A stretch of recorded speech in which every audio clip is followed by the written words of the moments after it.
Hi, I'm Ken Ellison from Ellison Machine Shop. You know me, I'm your engine guy. Today, I'm real excited to bring you the second part of our video. That first part I entitled Mysterious Radical Race Engine, a Must-See. I have it torn apart somewhat. I've got the cylinder head off of it. I got the oil pan off of it. I got some parts out of the head so that we can see the overall build of what we have here. And this was a really good place to get you a lot of good information on it. Much here to be seen. This thing, the more I get into it, the cooler it is. We actually, when we posted this, I got several comments about how long the video was. But I was pretty excited about this, and I didn't want to give it all away to you right away because I was afraid if I told you guys, oh yeah, it's a 6-cylinder Ford, that just doesn't sound all that interesting. But I just want to say this thing has been really popular. The overwhelming how many hits we've had on this thing. This has been on the internet now for 60 hours, and we've had about 2 million hits on it. We're just shy of 2 million by like 3,000. So 1,997,000 hits in 60 hours for a 6-cylinder Ford engine. I've had phone calls galore, blowing up. I've got all kinds of good stories on this. I'll tell you about it at the end, but I'm going to take you right into all the nuts and bolts and show you how this thing is made. We're going to start off here with the block. And as I had told you, like on the cylinder head, when I was referencing the cylinder head before and telling you about the modifications to it being like pro stock modifications, the short block is built in the same fashion. And we have here, for any of you guys that are into 351 Clevelands, you'll recognize the dome of this piston as having all of the Cleveland modifications. And if you look here, you see these little marks around here, these little holes. That's what we call gas ports. And these gas ports are little holes that are drilled through the top of the piston and is drilled sideways and comes back out into the piston ring. And what happens is that when the piston goes up on compression stroke, the gas goes through that little hole, pushes out beside the ring, and pushes the ring out against the cylinder, giving it maximum seal. So that's how you don't see that's a real old modification, but they still use it today. It's pretty trick probably for its time. These are all custom pistons. Of course, I had to order 6 of them, so that was pretty cool. We have also here on this, we have on the cylinder head gasket. This is the first thing that popped out to us. You can see here on this copper head gasket, this is a real thin copper gasket. You can see where it's blown out along here, and you can actually see where this here is protruding into the cylinder, and it's actually like this in several areas. So I'm not really sure what happened here. I'm thinking that the quality of the gasket, it might be a little softer than it need to be, and it's pushed its way into the chamber. Now, one of the things that does, even if the gasket wasn't blown out, the amount of this gasket is going to create turbulence as the air is trying to come out and go past the valve, and as it is trying to go past the valve, it's in the way. A bigger bore cylinder flows better than a small bore cylinder because it's out farther away from the valve, and the air can travel around the valve past the bore. Well, actually, this gasket is protruding into the cylinder, so everybody knows that's bad. You could also see the ring where it looks like a combustion chamber ring. That's actually from an O-ring. This is a soft copper gasket, and the head actually has, and I'll show you that in a little bit, it had a receiver groove milled in around the combustion chamber of the gasket, and it has a wire O-ring that goes into it with a few thousandths worth of protrusion. And the way they install the cylinder head on this is that they go ahead and the cylinder head actually, I won't get into all the methods on the gasket, so it'll take too long, and it's unnecessary at this time. But one of the big things with copper gaskets is that copper gaskets don't seal real well. This actually has a coating of silicone that was put on both sides. And on top of the coating of silicone, once the head is put on and this thing is properly torqued, it's usually run, got hot, and retorqued again. But one of the big things you have to do if you're running the copper head gasket is you got to go with a low pressure radiator cap. A lot of guys will make a mistake and run a 15 or 20 pound pressure cap, and that'll cause your head gasket to leak. But luckily on this motor, I believe the people who built this, they know those kind of things. Like I said before, I'm very, very impressed with the people who engineered this project. I'm just going to spin this one over a little bit. We have several things here to show you. I misspoke on two different things. If I'd have thought a little bit more, I would have hit it right. One of which is I said about the fuel injection system is Enderly, and it wasn't. It's a Kinsler. I remember that from the paperwork. And up front on the timing cover, I took the timing cover off to show you. It was gear-to-gear drive. And I had really thought when I got into the timing cover and I peeled the tape off of it that might have been some type of an adjustment up here. But all this is a thicker plate TIG welded into the timing cover so they can mount the fuel pump, the mechanical fuel pump for the fuel injection system. And I actually slipped my mind that this thing was a gear drive, or I would have known just looking at this that wasn't the case. I should have looked a little closer. Now on here, this is kind of interesting. And the valve train, the lifters, the push rods, I'm going to show you in a minute. The push rods have three pieces. That push rod from here, it goes a push rod coming up into a little sleeve, into another push rod. I'll show you that. That's pretty cool. Now this here, you can't get them out like this. And you actually have to get the roller lifters out. You're going to have to, the bar has to come off, which is, as you can see, not the easiest thing to do. And they have to be disassembled and put back in the same way. So instead of this engine taking, 30 seconds, I'll just pull this out of here. So instead of this engine taking 30 seconds to get the lifters out and 30 seconds to put them back in, I'll probably have a half hour's labor of just R&R them, which is not a big deal, but just another little hurdle of something that you have to do here. Now, this block it has cylinder head studs, as you can see, all the way down. The cylinder head was held on. It has two sets of nuts on it, which is nothing unusual. One nut is larger than the other. You see that on a lot of race motors because it has clearance issues around the valve springs. And this thing's got some big valve springs on it. I have not checked the specs on this yet for the camshaft or any of that kind of stuff, but we will here shortly. And this stand is not my better stand. Okay. All right. Aluminum rod motor. This is cool. This is really cool. Aluminum rod motor. Now, if you look in here, you can see how pretty this crankshaft is. This is an aftermarket crank of some sort. Come on around this side. It's an aftermarket crank of some sort that I don't know what brand it is yet, and I'll look at it better when I get it out. This thing, like I said, is a minimum of 18 years since it ran, so this is pretty old. There's a full roller cam inside here, and it's got some pretty healthy looking bumps on it. The only thing I really seen inside the pan when I took it off is right where the oil pump pickup screen. I could see a shiny spot where this is actually, see, this is, oh, it's broke off. That's why. Didn't see that. Well, broke off. This was touching the pan, so I'm going to have to re-weld this and tweak this around a little bit and make sure I got proper clearance in here, so I'm not starving my engine for oil. This motor was supposed to have been knocking. That's the reason it's in my shop, and I haven't found any metal in the pan, and all the rods feel pretty good in this, so I'm really pretty confident that maybe this will be a good engine, and maybe we can get it apart and just do rings and bearings. This motor is already 60 thousandths over, and so we're hoping we're just going to hone it and not have to get new pistons and get something special for it. I know for a fact my customer wants to rebuild it and not start from scratch on the thing if at all possible. And as you can see on the crankshaft down here, we got some places where we got with some heavy metal. And for you guys who don't know what that is, that's a balancing trick.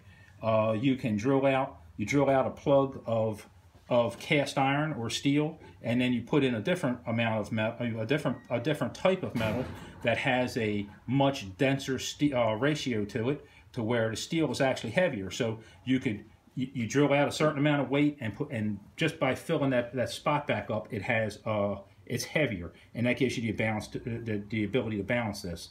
Now, I was also told that we're hoping that maybe that has something to do with it. This engine had a loose flywheel, so that might have been part of the gentleman's knock. And so far, so good on the bottom end. 13-to-1 pistons. It's a 310 cubic inch motor, 13-to-1 pistons, aluminum rods, looks like a 4340 crankshaft, rear sump motor, roller cam, custom cams, according to some paperwork. It was crane cam, but I'll tell you the truth, I don't remember what the spec was. I don't even know if that's still the same cam that's in the book. I don't know if that's the same cam that's in it, because I've got every This customer kept every single piece of paper ever about this thing. He had phenomenal records. So it could have been a previous rebuild is what I'm saying. She's fuel injected. Oh, and got something else to show you. Let's come around this way. Over here. Okay, should have showed you this before I turned it upside down. Right here is a little bracket that's welded up on both sides. And what that is, here is your gasket's surface for your push rod cover. And they actually had to make a bracket, and it's got two spots where it's bolted in here, and it's got a fair amount of silicone to glue it up. But this is upside down. It's a little bit harder for some of you guys to picture it. But what's going to happen is that when the cover goes on it like this, then the head was here. The actual cover mounts to the fuel injection system, to the manifold. So they actually had to change. They actually had to change the surface in order to make that work. I don't have all them parts here, so that's the best I can tell you without actually having it. And I'm not going to sit here and elaborate on it too much because I don't actually want to make mistakes and look foolish. So this is a new one on me, as I said before, and I'm figuring a lot of this out as I go.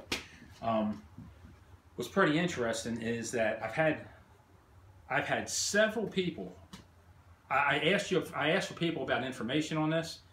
Thank you very much. I've had enough information. People are calling me from all over on this motor. I've probably talked to people that there's probably at least 20 of these out there from just the people that I have talked to. I had a couple people say they can't believe I never saw one before, but I've never seen one in my neck of the woods around here. And a couple of people know where 2 or 3 of them had run, but most people, almost everybody who called up here who knew somebody that had this, thought that it was the only one in the world. So I'm not the only one who thought it was pretty rare. Now, here's the push rod. Actually, let's start here. Here's the O-ring that I was telling you about. This is a steel O-ring, and that embeds in the gasket. It keeps the copper gasket theoretically from pulling out, but we can see it didn't work on this one. We have a little bit of cylinder head damage that I hope we can get away with. It's a little bad here in the combustion chamber. My seats are a little bad. I got a little spot right here. Seats are beat out pretty heavy. Titanium valves. Titanium valves, 2.25. And this here is a 1.710. Now, we have a little slider here that goes into the push rod hole. And that goes into the push rod hole of the head. And this push rod here goes into the lifter. This goes on top, and then that goes on there like this. And I'm assuming, and I haven't figured this all out yet because I'm in the process of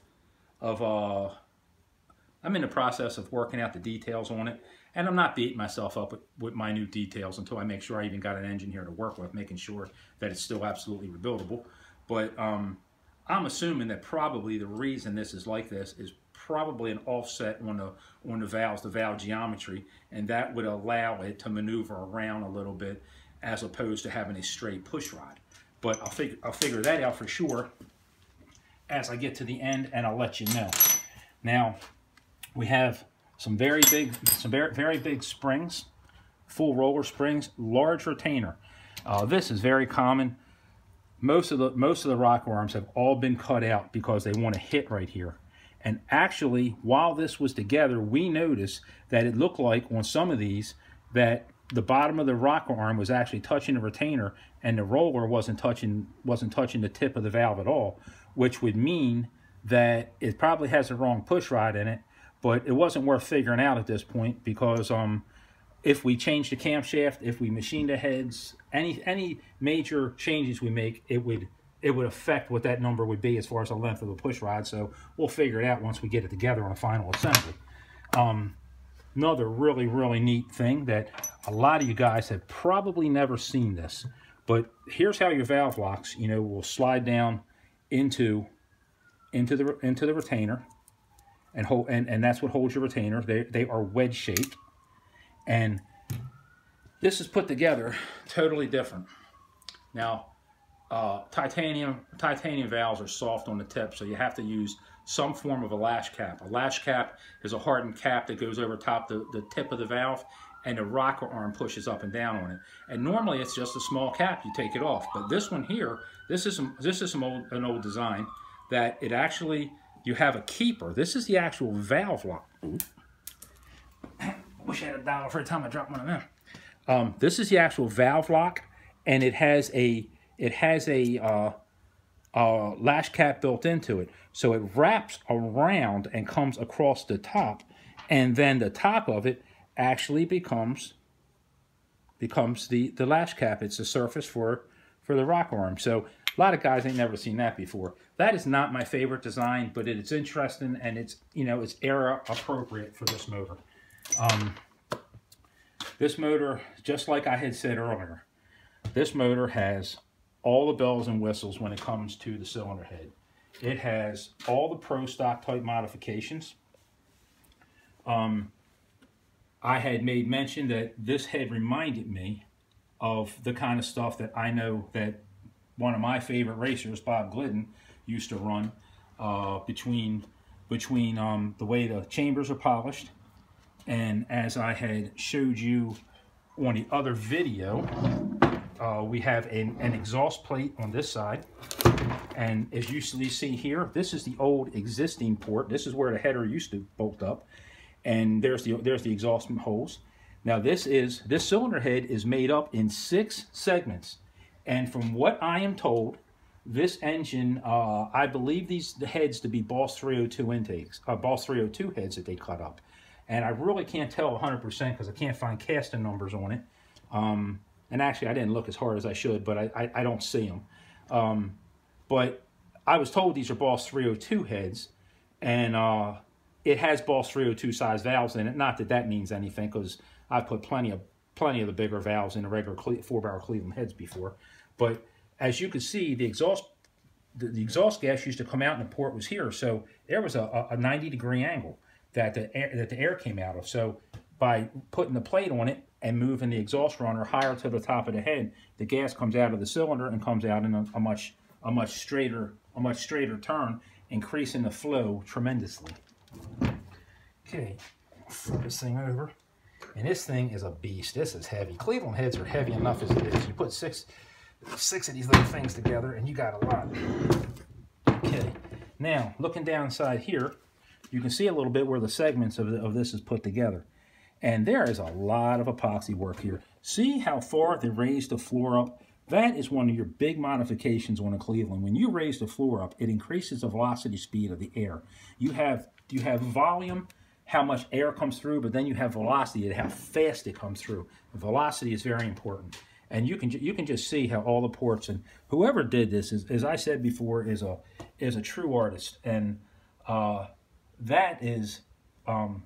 that's really clean, and I'm sure that this probably looked even better back when it was fresh.